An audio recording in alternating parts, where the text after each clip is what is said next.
बड़ा बड़ा खुशखबरी है आप लोग का, क्योंकि हमको ये मैसेज चला जाएगा, तलाशी करेंगे ये बारे में कि क्यों लोग जानते हैं कि बहुत आदमी झूठ भी बोलते हैं, लेकिन जब हमको यकीन आया और हमको सबूत मिला, इसलिए तो गाइस जैसा आपको स्क्रीनशॉट पर लगा कर दिखा रहा हूँ, तीन बहुत बड़ी खबर सामने आ रही है और तीनों खुशखबरी वाला अपडेट है।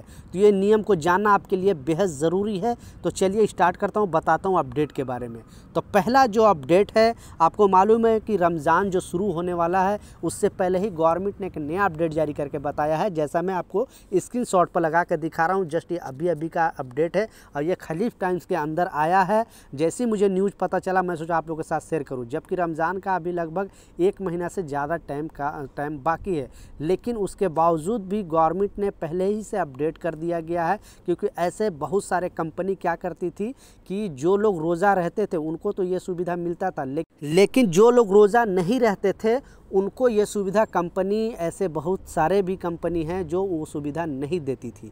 तो इस अपडेट में क्लियरली बताया गया है कि रमज़ान में गवर्नमेंट ने पहले ही अपडेट जारी करके बता दिया, क्लियर कर दिया है कि जितने भी यूएई के अंदर रहते हैं, या सरकारी कर्मचारी हो या प्राइवेट काम करने वाले हो, या हिंदू हो या मुस्लिम हो, सिख ईसाई कोई भी धर्म का हो, क्योंकि 200 कंट्री का लोग यहाँ पे रहते हैं और अलग अलग जाति का, अलग अलग धर्म के यहाँ पे लोग रहते हैं। तो सारे लोगों के लिए समान कानून है रमज़ान के दिनों में। और रमज़ान के दिनों में अपडेट जारी करके आने से पहले अपडेट जारी करके बताया है कि ये जो 6 घंटे का ड्यूटी होएगा वो सारे लोगों पर लागू होगा।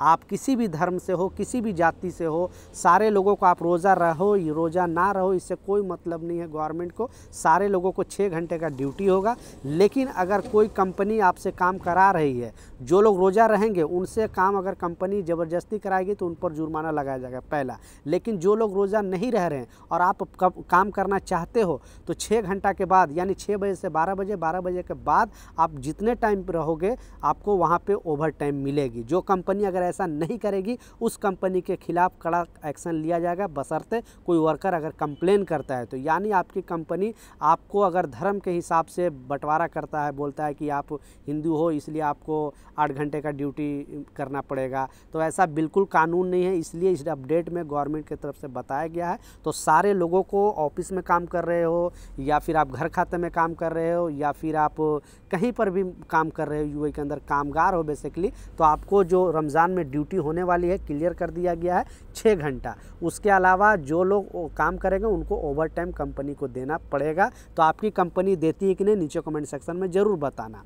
दूसरा जो सबसे इम्पोर्टेंट अपडेट है, जैसा आप देख सकते हो, बेसिकली ये सैड न्यूज भी है। जो लोग वहाँ पे काम करते हैं उनके पास एक ही स्किल है। तो आने वाला दिनों में अभी एक सर्वे आया और इसमें बताया जा रहा है कि अब ज़्यादातर जो काम होगा वो मशीन से काम होगा। यानी मैनुअली जितना भी है, 2 से 4 साल के अंदर मैनुअली काम होने वाला यूज बहुत कम हो जाएगा। मतलब ज़्यादातर जो काम है उसमें मैन पावर का इस्तेमाल कम से कम होने वाला है। तो जिनके पास भी एक ही स्किल है और वो परेशान है, मतलब 60% लोग परेशान हैं कि आने वाला 2 से 4 साल के अंदर फिर मेरे पास एक ही स्किल है, मैं करूँगा क्या। तो आप लोग के पास सुनहरा मौका है इस 2 से 4 साल के अंदर आप 2-3 स्किल अपने हाथ में ज़रूर हुनर रखें, ताकि अगर एक स्किल अगर आप नहीं कर पाए तो दूसरे स्किल में आपको काम मिल जाए, आप जॉब कर सकते हो। ये बेसिकली सर्वे में सामने आई है बात। और 60% ज़्यादा जो इफेक्ट पड़ा हुआ है वो है ऑफिस में काम करने वाले, जैसे कंप्यूटर चलाने वाले, ईमेल देखने वाले या फिर जीमेल वगैरह से रिलेटेड जो भी काम करते हैं। क्योंकि जब से ये ऑटोमेटिक सब सिस्टम आया है तब से सारे लोगों को जॉब का ख़तरा है। तो आपके अंदर भी आप एक ही काम पे आप निर्भर ना रहें, क्योंकि टेक्नोलॉजी का ज़माना है। आने वाला दिनों में आप एक काम पर निर्भर रहोगे तो फिर प्रॉब्लम आ सकती है। इसलिए 2-3 काम सीखोगे तो बेहतर रहेगा। लास्ट जो सबसे इम्पोर्टेंट अपडेट है, आपने बिल्कुल सच पढ़ा है। पहले तो आपको स्क्रीनशॉट पर लगा कर दिखा दूंगा, क्योंकि बहुत सारे लोगों को कंफ्यूज होगा।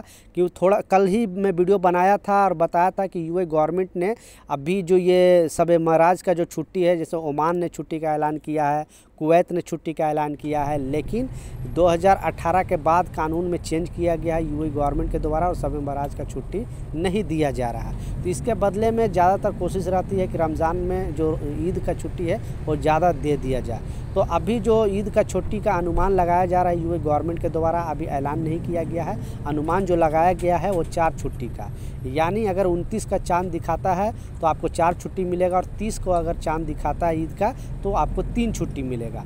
तो उससे पहले जो लोग स्कूल में बेसिकली टीचर का जॉब करते हैं या फिर सफाई का काम करते हैं या फिर स्कूल में पढ़ते हैं, उन लोगों के लिए एक बहुत बड़ी खुशखबरी है और रमज़ान से पहले उनको 9 दिन का ब्रेक दिया जाएगा। जैसा मैं स्क्रीनशॉट पर लगा के दिखा रहा हूँ, क्योंकि बहुत सारे इंडियन भी यहाँ पे सफाई वगैरह स्कूल में करते हैं या फिर टीचर का भी जॉब करते हैं, तो उन लोगों के लिए एक बहुत अच्छा अपडेट है और गवर्नमेंट ने नया अपडेट जारी करके बताया है, क्योंकि ये जो टाइमिंग है वो चेंज होगा, यानी फरवरी में टाइमिंग चेंज होगा। उससे पहले लगभग 9 दिनों का छुट्टी सारे स्कूल में लगभग रहने वाली है।